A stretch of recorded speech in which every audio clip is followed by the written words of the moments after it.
Okay, so starting out as a small business, a startup, a solopreneur, life can be quite daunting because you have all of these external gurus telling you must have a website. And so sometimes through experience of helping small business owners, I've often seen a lot of these startups be pressured into making decisions that really they're not ready to be making.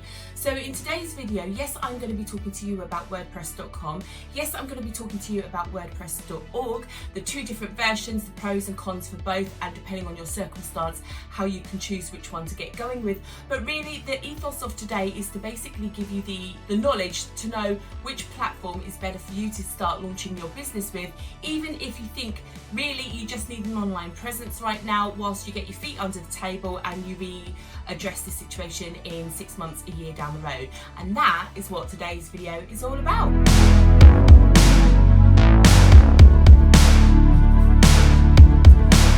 Okay, so welcome back. Welcome to another episode of McCall Media TV and my very first ever WordPress Wednesday. My name is Angela McCall, and over the coming months in 2020, I'm going to be taking you on a journey whereby I will be teaching you all the skills and knowledge that you need to basically do it yourself with your own WordPress website. And then later on in the year, we'll actually be looking at membership sites and how you can do those for yourself as well as e-commerce stores. But today's video is all about WordPress.com versus WordPress.org, the differences between the two platforms, and which and why you should start with one over the other depending on your personal circumstances. So the first thing I'm going to talk about is actually the hosting of the site. Now, if you think of hosting as a big old cardboard box whereby you put your website in it and that cardboard box or that space lives on a computer somewhere, the difference is whether you get to choose where that cardboard box lives or you basically go with WordPress.com and they look after the hosting for you. Now, without trying to get too complicated, essentially what you are looking at here is using WordPress's own tools, systems and features, and they do all the backups and the maintenance and look after everything for you, or you go it alone and do it yourself, which is actually the more common variety out there because it gives you complete control and freedom to do what you want with your website. And of course, when you have to purchase your own hosting, that comes with a cost. So there's lots of little factors here to think about. So the first thing I want to say, obviously, is you need to think about who you are, what you're doing, and your journey. Because if you are feeling pressured to launch your business and being told by all these external factors that you are needing a website, then it might be that you're actually better off getting something like WordPress.com on your site, whereby you can be hitting the ground running within an hour. You don't need to hire any web developers, you don't need to pay out any money. You could, at worst, you're probably looking at a tenner if you want to mask the domain name. WordPress.com does give you a free website straight away, but it does have their name branded in part of the URL path to your website. And obviously they're giving you this service for free, so they obviously want to have some advertising and that kind of thing. Now, one top tip for you, a lot of people, when they do need to go and buy their domain names, they go rushing out and they see this domain name's only like £1 or £2, or depending where you are in the world, a couple of dollars, and they're like, yeah, gotta buy it. I don't want it to get lost or stolen or taken by somebody else. And what they don't realise is that this is a leading incentive for you to end up using their hosting, because really, if you actually went to the various powers that be and bought the domain names directly, you'd be paying well into 3 figures. And so these companies, obviously they have their own licenses and agreements, but they essentially sell the domain names at a major loss so that you guys are hooked in. And what they will actually do is most of these companies will prevent you from moving that domain name within the first 30 days or so, or maybe even 60 days in some cases, so that you're actually frustrated and annoyed and you think, oh, sorry, it's just easier to get my hosting with them. And that's when they win, because realistically, moving a website, it can be done. I've done lots of them in the past, but it is a real pain in the butt, shall we say. Every hosting company configures their servers for their own wants and needs because they're a business. They set things up the way that they want them to be set up. So when you launch a WordPress website or you launch any kind of e-commerce store or anything on their particular platform. You've designed it, configured it, built it, tested it, and it's all working within their environment. So you download it, move it somewhere else, and the environment is going to be different, and some things do not necessarily work straight away, which means you need a web developer, and it gets really, really complicated. So a lot of people completely and utterly just give up, and they stick with the person that they've just purchased their name from, or they start pointing domain names from A to B, which means they'll basically say the domain name is over with company A and their hosting is over here. So what they do is they tell this domain name to point to the website, and it just gets really, really messy. If you went with the WordPress.com, none of this matters because you'll be hosting with them. They are basically giving you a WordPress website, whereby last summer I even got my 9-year-old to sit down and do a summer blogging project so that she could start playing with some technology, because we're a bit of a technology household here. So if my 9-year-old can do it and you're not sure about what all of this means, you don't want to start financially committing to things, you're not sure which direction you want to go, then in that sense WordPress.com will win out. However, if you have got some more structure and you want utter control, which is, to be honest with you, where I would always come from as a website designer. So I am all about the utter control that comes with a self-hosted WordPress. So if you ask me personally, I'd be like, just suck it up and go with it for the first few months. Learn as your business is young and just get a very basic site. But I appreciate not everybody has access to somebody like me. So if you're feeling a bit more daunted and you're not sure and you don't want to make any mistakes, then WordPress.com would probably be a better route for you to go down.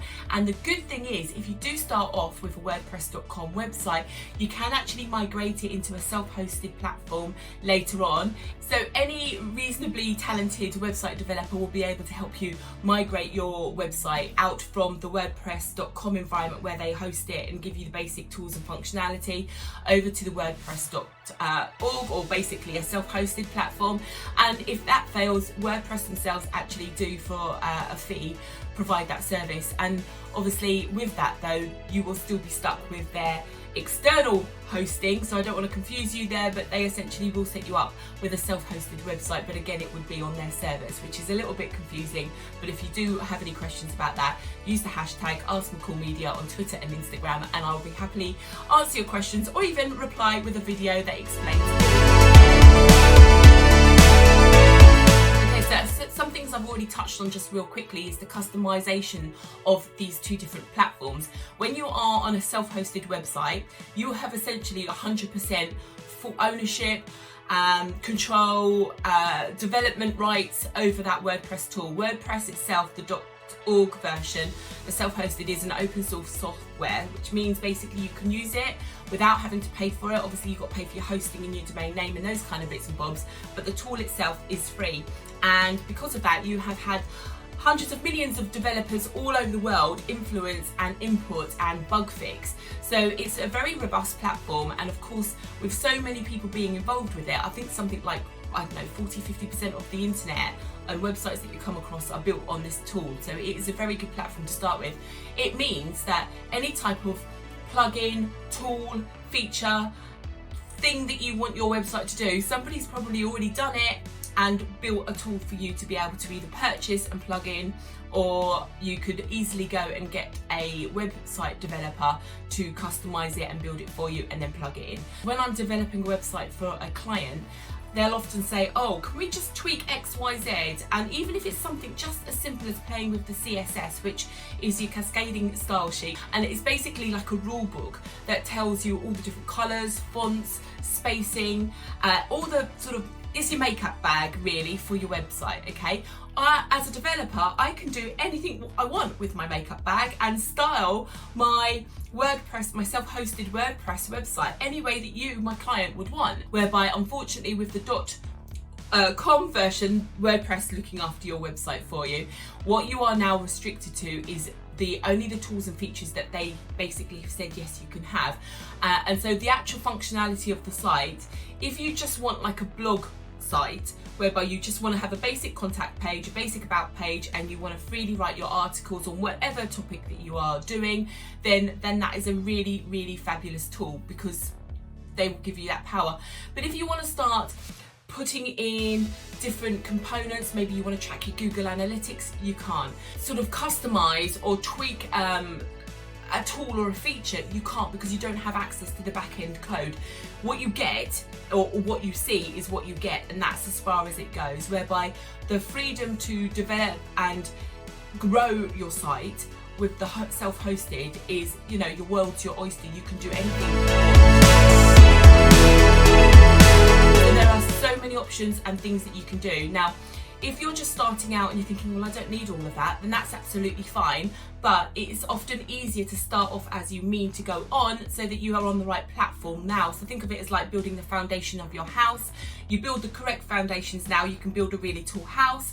So if you think of your WordPress website in that sense, then obviously what you've got is a very good tool. Even if you're not sure quite what you want it to do, you can just go with a one-page site for now and build that up just to have your main contact details in, a quick outline of and summary of what your business is about, a bit like a mission statement, and just basically have an online presence. And you do not have to go absolutely crazy. Like all things, like your business is going to evolve, everything grows with evolution. Your website is never ever going to be finished. When you print an article in a newspaper, that once it has gone to print, it's done and dusted. That is it, project over. But your website is a different entity. It's always evolving.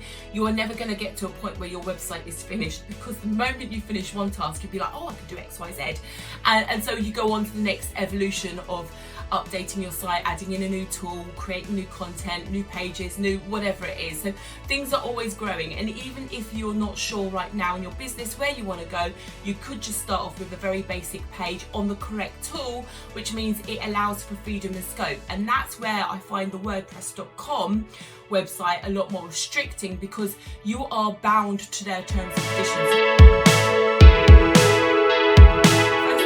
Wake up one morning, do something wrong, and find that they've turned off your website. With a self-hosted website, unless you're doing something illegal and the ISP company says, oh, you know, we're taking your site down, no one is ever going to be able to do that to you, because you are your own business, whereby you are abiding by other people's terms and conditions, rules and regulations when you use the full hosted.com version of the site. There are lots of implications that you need to think about, and obviously, you know, if you're a legitimate business and you're not going to be doing anything naughty, then you've got nothing to fear. I mean, in the sense of the WordPress.com, the hosted, them doing it for you, that's not much different than really having a social media account somewhere else, whereby if you upset the terms and conditions, they close you down. So it's that kind of same ethos, whereby I'm a lady that likes to have control, and so I would always go with the self-hosted option, purely because then I can do what I want when I want to, and I haven't got to have fear of anybody else doing anything and upsetting my business and practices. So that's just something to think about as well. Major things that you need to think about is when the website is free with WordPress.com, they will put adverts all over your website. If you do not want adverts on your website, because they're essentially putting what they want wherever they want to promote their business, then you have to pay to have those adverts turned off, which means you go from the free platform to a paid platform, at which point you'll be paying similar sorts of prices as you would be as if you was using the self-hosted. And it's at that point I would say to people, actually, you know, think about what you're doing, because you're probably going to be better off actually moving your site to a .org, and the cost is going to be very, very similar, but you've suddenly gained all of your freedom and expertise and control. And of course, this is the other catch as well. If you're a blogger or you're intending to want to earn money for your own website, you've got access to tools like Google AdSense, which will allow you to decide if you want to put adverts on your website and earn money from those adverts and people that are coming to your website, clicking on them and so forth, and Google themselves will pay you money for that feature. But if you don't want adverts at all, that's absolutely fine. You have the power to not do that, if that makes sense, when you self-host your own website. So again, there are some pros and cons that you can think about there. So before you start going down the simplest route, which is the .com, and you start paying them money to start turning off some of the adverts or upgrading, if you get to that point, that's when I would say actually just hold fire, speak to a web developer, because you really are going to be much better off migrating your site from there to the self-hosted, because that way, if you migrate it across, you keep all the tools and functionality and content that you've already created, but you've just essentially put it on a self-hosted platform, and now you're sort of hitting the ground running, as it were. So one of the last things that I also want to say is you also need to bear in mind the sort of management and maintenance of your website. When you're using the self-hosted version, you are responsible for everything. When you're using the .com, where they do it for you, then you haven't got any of those stresses. Now, I touched on this a little bit earlier on in the video, but essentially the impact of this means that if you decide to plug in a tool or a feature, and that tool or feature hasn't been tested properly on your theme and it corrupts your website, and you haven't done a backup, you're on your own. Okay, so there is a little bit more risk, but essentially if you are doing this smartly, then with self-hosted platforms, the best thing that you can do is learn how to back up your own website, to make copies of it before you do any changes. And then essentially if something does go wrong, which, you know, it has happened loads of times, even when you've downloaded a plugin and it says it's compatible, there only needs to be one tiny little thing adrift and it can cause problems. I've lived with it and had to deal with it for my clients many a time over the years. You can only go so far to protect yourself, but when that happens, you know, you do need to basically recover your website. And if you haven't backed it up and you don't know how to do that, that can be very stressful. It can also be quite costly, because if you aren't looking after your site properly and backing it up with the appropriate tools, and then you suddenly do have this major problem and you go to a website developer, you know, it could take them a good serious number of hours to investigate the problem before they even get to a point where they can fix it. And that's going to be like, how long is a piece of string? Because until they know what they're dealing with and how long that takes them, you are going to be paying for their time and expertise to basically find it. And obviously everybody's got bills to pay, they're a business, they're going to charge you for that time. And suddenly you can find yourself out of pocket. And I have seen it where, you know, small business owners have literally been reduced to tears because they just don't have the funds available to pay to fix their site. And what they've ended up doing is just scrapping the whole thing, going and buying a different domain name and starting with a blank canvas. And all that time, energy and effort is just lost overnight, and that is really, really sad. And so the easiest thing that you can do is, again, learn to look after and manage your site. Just like you learn to look and manage a car, you know, you need to have maintenance on it. Software and technology is changing on a daily basis, so even though you might have launched your site 6 months ago and everything was up to date then, the plugins, tools, themes, features, WordPress themselves will have done updates. And if you aren't staying on par with those updates to make sure that your site is fully protected and that everything is working fine and in harmony with one another, you only need to run an update when something else hasn't taken place and you're in problems. So I'm not trying to scaremonger you, but these are the implementations or impact of making quick decisions without fully thinking through a process. So don't worry, I have your back, and that's why my WordPress Wednesdays are now coming into existence. Literally every single thing that you need to do as a small business owner, if you are using or plan on using the self-hosted WordPress platform, I am going to teach you how to do at no cost. You just need to tune in every Wednesday and see what my latest episode is all about. Literally tune in every Wednesday, come back to my channel, so make sure you subscribe and stay notified. I'm looking forward to it. Please subscribe, stay tuned, and I will see you next Wednesday on my second episode of WordPress Wednesdays. Ta-da for now.